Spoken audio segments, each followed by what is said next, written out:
Hello friends. पिछले episode में हमने डिस्कस किया कि इनकम प्रॉपर्टीज़ क्यों और कैसे काम करती हैं रियल एस्टेट में।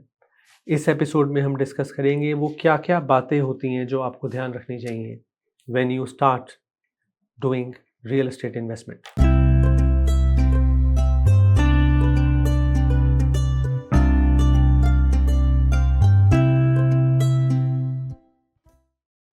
सबसे पहली चीज़ है कि आपकी रिसर्च टॉप नॉच होनी चाहिए। कौन कौन सी प्रॉपर्टी टाइप्स में कैसे कैसे रिटर्न्स होते हैं वो सब कुछ आपको एकदम टिप्स पे होना चाहिए। मैं क्या एक्सपेक्ट कर सकता हूँ एक कॉन्डो में इन्वेस्ट करके, हाई राइज कॉन्डो में या एक स्टैक कॉन्डो में, या फिर एक लो राइज टाउन होम में, या फिर एक फ्री होल्ड सेमी डिटैच में, किस एरिया में, किस प्रॉपर्टी टाइप पे मैं कितना रिटर्न एक्सपेक्ट कर सकता हूँ वो आपको एकदम क्लियर होना चाहिए। और वो रिसर्च से या एक अच्छे ब्रोकर के साथ जब आप काम करेंगे वो एकदम क्लियर हो जाएगा। हम जब रियल एस्टेट इन्वेस्टमेंट करने निकलते हैं तो हम जो एसेट लें, जिस प्राइस पे लें, वो डिटरमिन करता है कि हम आज से 5 साल बाद या 10 साल बाद कहाँ पहुँचेंगे। तो इसलिए रिसर्च सबसे पहली चीज़ और सबसे इम्पॉर्टेंट चीज़ है रियल एस्टेट इन्वेस्टमेंट में। दूसरी चीज़ जो रियल एस्टेट इन्वेस्टमेंट में आती है वो है कि आपको हमेशा अपने कैश फ्लो और रिजर्व्स के अंदर ही काम करना चाहिए। आपको कभी भी अपने को स्ट्रेच जिसको बोलते हैं वो नहीं करना चाहिए। तो कहने का मतलब ये कि आपकी जो फैमिली इनकम है, जिसमें मैं अज्यूम करता हूँ कि आप एक प्राइमरी रेजिडेंस में रहते हैं जिसकी मॉर्गेज है, जो आप अपनी फैमिली इनकम के थ्रू दे रहे हैं और बीएयू इस्टेब्लिश करा हुआ है। साथ साथ अब आप इन्वेस्टमेंट करना चाहते हैं रियल एस्टेट में, तो आपको ये इंश्योर करना चाहिए कि आपके पास हमेशा रिजर्व फंड्स हैं for carrying the investment property for at least 3 to 4 months, preferably 6 months। उसका फ़ायदा ये होगा कि आपको कभी भी कोई प्रेशर नहीं होगा, क्योंकि जब रियल एस्टेट इन्वेस्टमेंट करते हैं then you need to give ample time to find a suitable tenant. आपने जब रियल एस्टेट इन्वेस्टमेंट किया तो आपको उस समय ढंग से अच्छे सूटेबल टेनेंट को प्रॉपर्टी लीज पे देनी चाहिए। उसके लिए अगर आप प्रेशर में होंगे तो आप जो भी आपके सामने फर्स्ट एप्लीकेशन आएगी, आप अपना ड्यू डिलिजेंस बिना करें उनको देने की कोशिश करेंगे, जो ऐसा नहीं होना चाहिए। आपको इंश्योर करना चाहिए कि आप अपनी ड्यू डिलिजेंस ठीक से करके आप क्रेडिबली अपनी प्रॉपर्टी को अच्छी टेनेंसी पे दें। और दूसरा ये कि जब भी टेनेंट्स रीसाइकिल होते हैं तो फिर उस समय 1 से 1.5 महीने का, 2 महीने का गैप हो सकता है।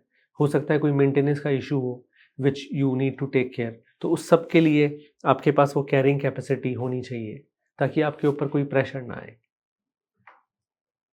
मेंटेनेंस के लिए भी आपके पास वो कैश फ्लो या रिजर्व जो फंड्स मैंने आपको बोला, कोई डिश वॉशर ख़राब हुआ, कोई वॉशर ड्रायर में इशू हुआ, रूफ़ के शिंगल्स कुछ रिप्लेस करने पड़े, तो इन सब चीज़ों के लिए, इन सब इंसिडेंटल्स के लिए you need to have some reserve fund.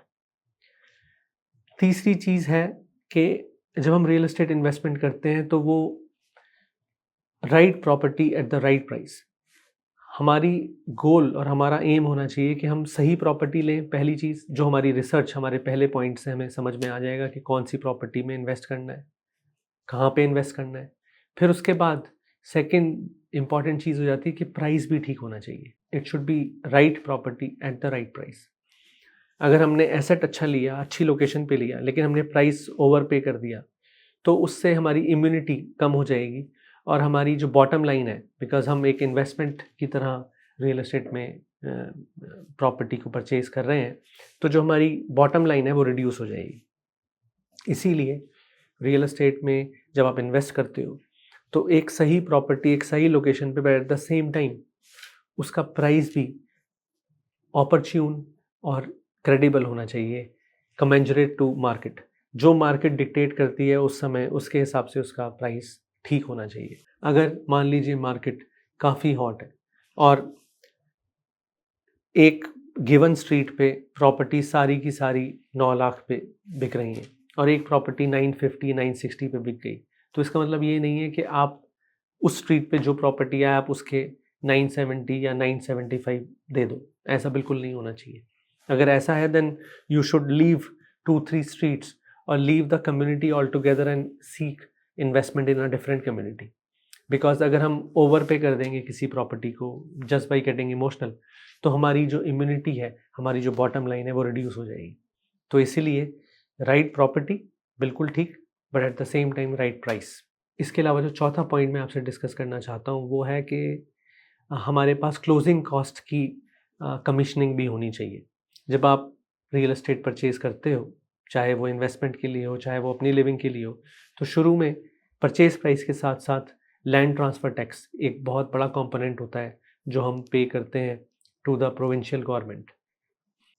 उसके अलावा title search, legal cost lawyers की, टाइटल इंश्योरेंस, ये सारी की सारी एंसिलरी कॉस्ट होती हैं जो हमारे को शुरू में आती हैं जब हम प्रॉपर्टी परचेज करते हैं। तो इन सब के लिए भी आपको कमीशनिंग करनी चाहिए फंड्स की जब आप इन्वेस्टमेंट करें रियल एस्टेट। पांचवी चीज़ जो मैं आपसे डिस्कस करना चाहता हूँ कि हमेशा रियल एस्टेट में एक कॉन्सेप्ट होता है मल्टीपल इंस्टेड ऑफ वन। तो आप एक बड़ा एसेट लें, उससे ज़्यादा अच्छा है कि आप छोटे छोटे मल्टीपल एसेट लें।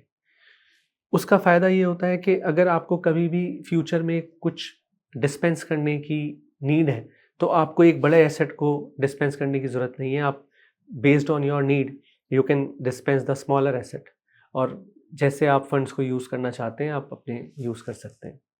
अगर आपका बड़ा एसेट होगा तो आपको बड़े एसेट को बेचना पड़ेगा फॉर रियलाइजिंग योर गोल्स। दूसरा रीज़न ये भी है कि छोटे एसेट क्यों प्रेफर होते हैं इन्वेस्टमेंट्स के लिए, बिकॉज छोटे एसेट्स को बेचना रिलेटिवली ईजी होता है जब आप उसको डिस्पेंस करने निकलें। तो अगर कोई प्रॉपर्टी मान लीजिए 1.4 या 1.5 मिलियन की है और एक प्रॉपर्टी 7 या 7.5 लाख की है, तो जाहिर सी बात है कि जो छोटी प्रॉपर्टी है वो बहुत ईजीली सेल हो जाएगी। उसके ज़्यादा टेकर्स होंगे मार्केट में, स्पेशली सैचुरेटेड मार्केट में या बैलेंस मार्केट में, जहाँ पे सेलर्स और बायर्स दोनों एक ही लेवल पे हैं। और आखिरी चीज़ जो मैं आपसे कहना चाहता हूँ कि हमेशा प्रॉपर्टी में जब आप इन्वेस्ट करें प्रॉपर्टीज़ के अंदर, तो आपने उसको सीडिंग टाइम देना चाहिए। There should be you should have a time horizon. ऐसा कभी भी नहीं होता रियल एस्टेट में, और अगर होता है तो वो कभी कभी मार्केट ऐसे रिएक्ट कर गई कि एकदम से बढ़ गई और किसी ने प्रॉपर्टी ली और 6 महीने बाद बेच दी और दे मेड मनी, और या किसी ने प्रॉपर्टी ली और 1 साल बाद बेच दी और दे मेड गुड मनी। ऐसा हो सकता है, बट वो तभी होता है जब मार्केट एकदम से इंक्लाइंड हो जाए and it's just sequence of events. But traditionally real estate long term holding के लिए होता है।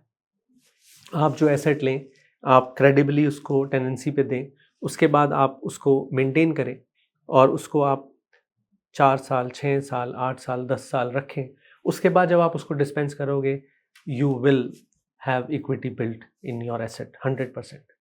और उसमें जब आप उसको बेचेंगे तब आप उसको कॉस्मेटिकली, एस्थेटिकली और प्लीजिंग अच्छा बना सकते हैं, उसको रेनोवेट कर सकते हैं, रीमॉडल कर सकते हैं, और फिर you will gain much more in revenue. Hope आपको ये एपिसोड अच्छा लगा होगा। अगर ऐसा है तो ज़रूर शेयर करें अपने कोलीग्स के साथ, अपने फ्रेंड्स के साथ, फैमिली के साथ। और अगर रियल एस्टेट से रिलेटेड कोई भी क्वेश्चन हो या एडवाइस चाहिए हो तो Elixir real estate is always there. Thank you.